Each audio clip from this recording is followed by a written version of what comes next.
Hello and welcome children. आज हम पढ़ेंगे क्लास 3 एनसीईआरटी ईवीएस का lesson number 7 saying without speaking. So let us start. Saying without speaking. In the first page, dumb charades. Let us play a game. In this game, everyone has to let others know what they want to tell without speaking. Divide yourself into groups of 7. Your teacher will give each group a piece of paper with the situation written on it. Each group will read what is written on the paper and prepare a silent act. Keep in mind that you cannot speak, you can express through your face and body actions. When all the groups are ready with their act, they have to perform one by one in front of the other groups. The others will have to guess what is being acted out. So starting में एक game के बारे में बताया जा रहा है कि एक गेम खेलते हैं जिसमें सभी को पहचानना है, ये गेस करना है कि वो दूसरा पर्सन क्या समझाने की कोशिश कर रहा है बिना बोले, with the help of only actions. So let us see हम इस गेम को कैसे खेलते हैं। सबसे पहले सभी को हम टीम्स में डिवाइड करते हैं, जैसे यहाँ पे ग्रीन टीम और एक येलो टीम। उसके बाद हमें स्लिप्स पे कुछ लिखना होता है और फिर उसको हम फोल्ड करके रख सकते हैं। इसमें हम किसी बुक का नाम, किसी म्यूज़िक, कोई मूवी, कोई कैरेक्टर, कोटेशन, कुछ भी, कोई भी सिचुएशन, कुछ भी हो सकता है। इस तरीके से स्लिप्स को हम एक बॉल में या किसी चीज़ में सामने रखते हैं। उसके बाद वन बाय वन, जैसे फर्स्ट येलो टीम की टर्न है तो येलो टीम में से कोई एक पर्सन आएगा जिसको एक टाइम लिमिट दी जाएगी, एक उस बॉल में से स्लिप निकालेगा और उसके स्लिप के अकॉर्डिंग जो उसमें लिखा होगा उसको एक्ट आउट करना होगा, मतलब अपने बाकी ग्रुप मेंबर्स को समझाना होगा बिना बोले, सिर्फ फेस के एक्सप्रेशंस का यूज़ करके, अपने हैंड मूवमेंट्स का यूज़ कर सके, बॉडी मूवमेंट का यूज़ करके उसको अपने ग्रुप मेंबर्स को वो बात समझानी होगी और बाकी group members with in the time उस बात को समझेंगे। अगर वो ठीक गेस कर लेते हैं तो उनका स्कोर, उनको पॉइंट्स मिल जाएंगे। अगर वो गेस नहीं कर पाते तो उनको पॉइंट्स नहीं मिलेंगे। इसी तरह उसके बाद ग्रीन टीम की बारी आएगी। उनमें से एक पर्सन आएगा, स्लिप निकालेगा, उनको भी सेम टाइम लिमिट दी जाएगी और वो भी एक्ट करेंगे। सो इस तरीके से वन बाय वन ये गेम चलता रहेगा, जितनी टीम्स होंगी उसके हिसाब से। एंड में जिसके पॉइंट सबसे ज़्यादा होंगे वो टीम जीत जाएगी। तो इस तरीके से हम ये गेम खेल सकते हैं। So how did you like this game? Did you find it difficult to act without speaking? आपको ये गेम कैसा लगा? क्या ये डिफ़िकल्ट है बिना बोले किसी को अपनी बात एक्सप्रेस करना?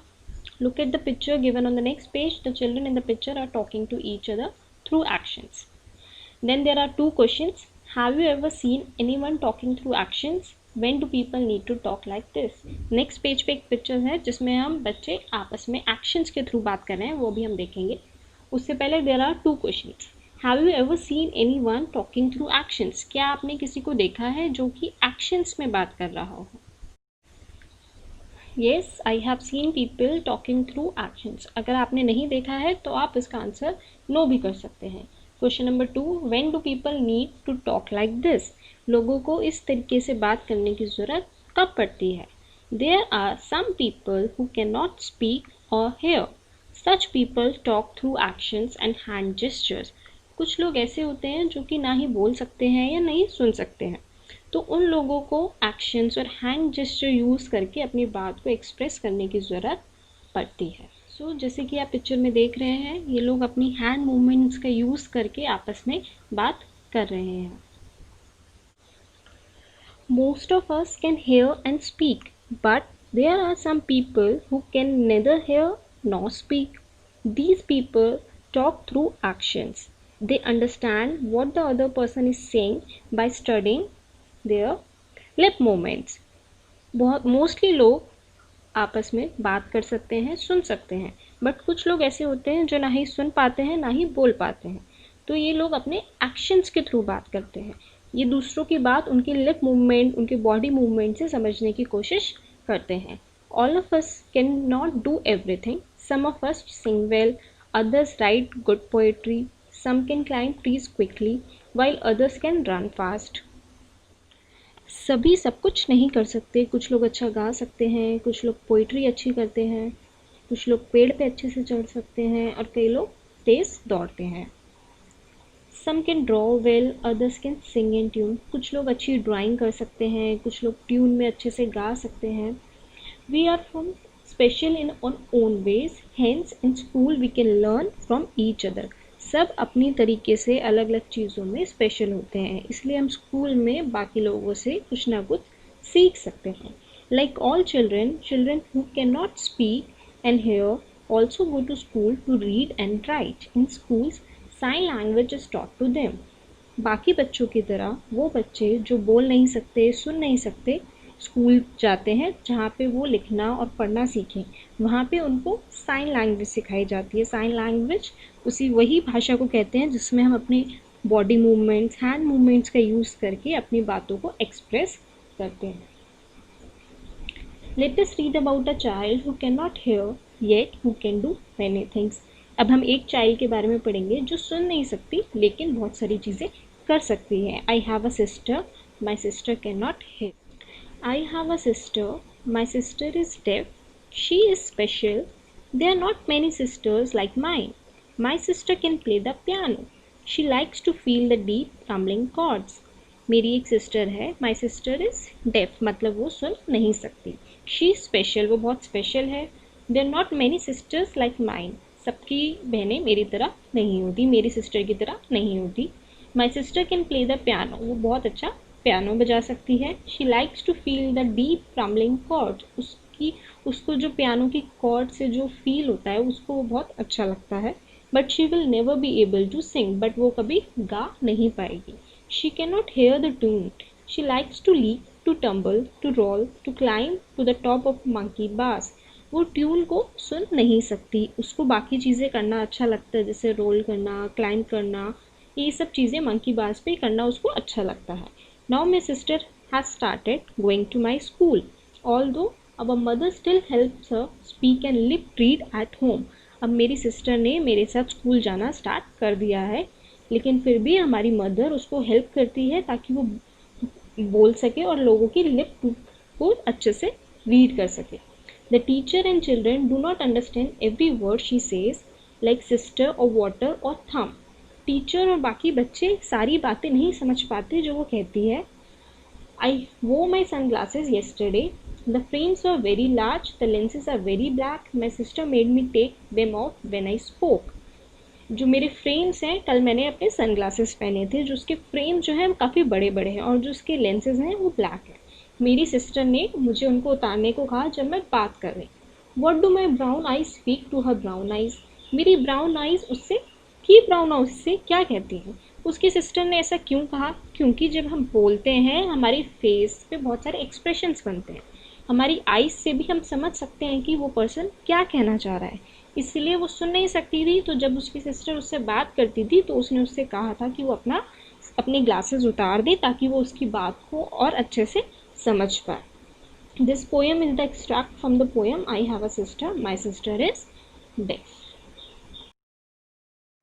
सो बिना सुने भी उसकी सिस्टर सारी बात समझ पाती थी क्योंकि उसके बाकी सेंसेस सब एक्टिव थे। इसके अलावा भी हमारे 4 सेंसेस होते हैं जो कि हमने पहले भी पढ़े हैं, जिनकी मदद से हम चीज़ें देख पाते हैं, सुन पाते हैं। वो कौन कौन से हैं देखते हैं। फर्स्ट है आइज़, जिससे कि हम चीज़ें देख सकते हैं। Next body part is nose, जो कि हमें चीज़ों को स्मेल करने में मदद करती है। नेक्स्ट इज़ ईयर्स, जिससे कि हम हेयर सुन सकते हैं किसी भी आवाज़ को। देन टंग, जो कि हमें किसी भी चीज़ के टेस्ट को बताती है। एंड आवर स्किन, स्किन से हम किसी भी चीज़ को टच कर सकते हैं, उसको फील कर सकते हैं। तो ये सब हमारे 5 सेंस ऑर्गन्स हैं। Let's move to the next page. Our eyes tell a lot, small children tell a lot through their face and hands even before they learn to speak. They understand a lot too. हमारी eyes जो हैं बहुत सारी बातें बिना कहे ही बोल देती हैं। जैसे छोटे बच्चे, उनके फेस से हम देख के बहुत सारी चीज़ें पता लगा सकते हैं। शुरू में जब वो बहुत छोटे होते हैं वो बोल तो नहीं पाते, वो सिर्फ कुछ साउंड्स क्रिएट करते हैं, कुछ एक्सप्रेस करते हैं अपने एक्सप्रेशंस के थ्रू, बट हम उनकी बात को धीरे धीरे समझने लगते हैं। The face is a mirror, face जो है एक मिरर है जो कि हमारे अंदर जो चीज़ें चल रही होती हैं उसको एक्सप्रेस करता है। Observe children of about 6 to 8 months in your area, how do they express themselves? आप अपने एरिया में जो 6 से 8 महीने के बच्चे हैं उनको ऑब्ज़र्व करें कि वो कैसे अपनी बातें, अपनी जो भी उनके मन में चल रहा है, उनको भूख लगी है, वो कैसी चीज़ें अपनी एक्सप्रेस करते हैं। You must be wondering what kind of faces these are. They have no eyes, no nose, no mouth. You have to make these, but only after reading what is written alongside. आप इन pictures में देख सकते हैं ये इसके face पे कुछ भी नहीं है, no eyes, no nose, no mouth. वो सब कहाँ है? वो सब आपको ड्रॉ करना है। कैसे ड्रॉ करना है? पहले हमें ये जो लिखा है क्लू इसको पढ़ना है, उसके हिसाब से हमें इसके एक्सप्रेशन को ड्रॉ करना है। दिस इज आफ्ताब, ये आफ्ताब है। His favorite toy has fallen down and broken. He is sad. How will you? His face look, ये आफ्ताब है जो उसका फेवरेट टॉय है वो गिर गया है और टूट गया है, वो बहुत सैड है। आप इसके फेस को कैसे ड्रॉ करोगे? सो कुछ इस तरीके से हम इसका सैड फेस ड्रॉ कर सकते हैं। नेक्स्ट देखते हैं। Next, this is Julie. Her little sister was born just yesterday. She is very excited. How will her face look? ये जूली है, कल ही इसकी छोटी बहन बॉर्न हुई है। शी इज़ वेरी एक्साइटेड, वो बहुत एक्साइटेड है, तो उसका फेस कैसा लगेगा? वो बहुत हैप्पी होगी, तो इस तरीके से हम उसके फेस के ऊपर एक्सप्रेशंस बना सकते हैं। Next, this is Yamini's mother. Today while Yamini was taking out the bottle of pickle from the kitchen, it fell from her hand and broke. Draw the look on her mother's face. ये यामिनी की mother है। आज जब Yamini bottle में से pickle होता है अचार, निकाल रही थी किचन में से, वो उसके हाथ से गिर गई और टूट गई, तो उसकी मदर का फेस कैसा होगा? ऑब्वियसली वो बहुत गुस्सा हो गई होंगी, बहुत एंग्री होगी, तो हम उनका फेस एक एंग्री लुक में बना सकते हैं। This is Rihanna. She is afraid of dogs. While playing, suddenly a dog came in front of her. How will Rihanna's face look? ये रिहाना है जो कि डॉग्स से बहुत ज़्यादा डरती है। खेलते वक्त अचानक इसके सामने एक डॉग आ गया, तो रिहाना का फेस कैसा लगेगा? बहुत डरा हुआ, वो बहुत डर गई है, इसलिए हम उसका फेस काफ़ी अफ्रेड इस तरीके से बना सकते हैं। So let's move to the next page. By looking at someone's face, we can tell if the person is happy, sad or angry. Has it ever happened that you had done some mischief and your mother found out just by looking at your face? किसी का भी face देख के हमें बता सकते हैं कि वो पर्सन हैप्पी है, सैड है या एंग्री है। हैज़ इट एवर हैपेंड, क्या आपके साथ कभी ऐसा हुआ है कि आपने कोई मिस्चीफ मतलब कोई शरारत की हो और आपकी मदर ने सिर्फ आपका फेस देख के पहचान लिया हो? ऐसा बहुत बार होता है, क्योंकि वो हमारे एक्सप्रेशन, हमारे फेस से देख के पता लगा लेते हैं कि कुछ डिफरेंट है, कुछ तो अलग है। We can talk through dance as well. In dance, the hands and face are used to convey feelings. These are called mudras and bhavs. Dance में भी हम अपनी बात को एक्सप्रेस करते हैं, it's a form of expression. हम अपने हैंड से, अपने फेस से बहुत सारी चीज़ें, अपनी फीलिंग्स को कन्वे करते हैं। These are called mudras and bhav. जो हम अपने फेस से एक्सप्रेस करते हैं उनको भाव बोलते हैं, और जो अपने हैंड मूवमेंट से एक्सप्रेस करते हैं उनको mudras. Look at these mudras, can you tell what these mudras show? आप इन मुद्रास को देखिए, क्या आप बता सकते हैं क्या ये मुद्रा क्या शो करना चाह रही हैं? So let us see. The given mudras are related to Bharatnatyam. Meaning of the above mudras is given below. जो ये मुद्राज हैं ये भरतनाट्यम एक डांस फॉर्म है उससे रिलेटेड है। फर्स्ट मुद्रा, इट इज़ कॉल्ड मुकुल मुद्रा. It means bird. It can also denote a lily flower eating और नेवल. जो फर्स्ट मुद्रा है उसको मुकुल मुद्रा कहते हैं। इसका मतलब होता है एक बर्ड यानी कि कली। इससे लिली फ्लावर ईटिंग ये सब भी हम डिनोट कर सकते हैं। नेक्स्ट इज पद्म मोक्षा मुद्रा. इसको पद्म मोक्षा मुद्रा कहते हैं। It denotes a circular movement, fruit like bell, ball, cooking pot, lotus, egg, mango और scattering of flowers, ये इन सब चीज़ों को डिनोट करता है। नेक्स्ट नंबर 3 पे इसको बोलते हैं Mriga Shirsha mudra. It denotes the head of a deer, Lord Krishna, wheel, costume or dress, इन सब चीज़ों को डिनोट करती है. नेक्स्ट इज मत्स्य मुद्रा. मत्स्य का मतलब होता है फिश, तो ये फिश या फिर लॉर्ड विष्णु के मत्स्य अवतार को डिनोट करती है. So let's move to the next page. Look at the picture and make a story of your own. Tell the story to your friends. यहाँ पे कुछ पिक्चर्स हैं जिससे हमें एक स्टोरी बनानी है और आपस में डिस्कस भी करनी है. In the first picture as we saw, one day a squirrel was very happy. जो स्क्विरल है वो बहुत हैप्पी है, जैसे कि आप देख सकते हैं वो डांस कर रही है. In the next picture he was cooking happily. वो बहुत खुशी से खाना बना रही है. In the next picture, when the cooking was almost done, he covered the pan and went for some rest. जब वो cooking ख़त्म होने वाली थी, बहुत almost हो गई थी, तब उसने pan को cover किया और थोड़ा rest के लिए चली गई. तभी वहाँ पे but some birds and rats come and ate all the cooked food. तभी वहाँ पे कुछ birds और rats आए और उसका सारा खाना बनाया हुआ खा गए. So इस तरीके से आप story को थोड़ा different way में भी end कर सकते हैं as per your choice. सो यहाँ पे लेसन ख़त्म होता है. आई होप सबको ये समझ आया होगा. अगर आपको कोई डाउट है तो नीचे आप कमेंट कर सकते हैं. Thanks for watching. अगर आपको ये वीडियो अच्छा लगा so please like share and subscribe. Thank you.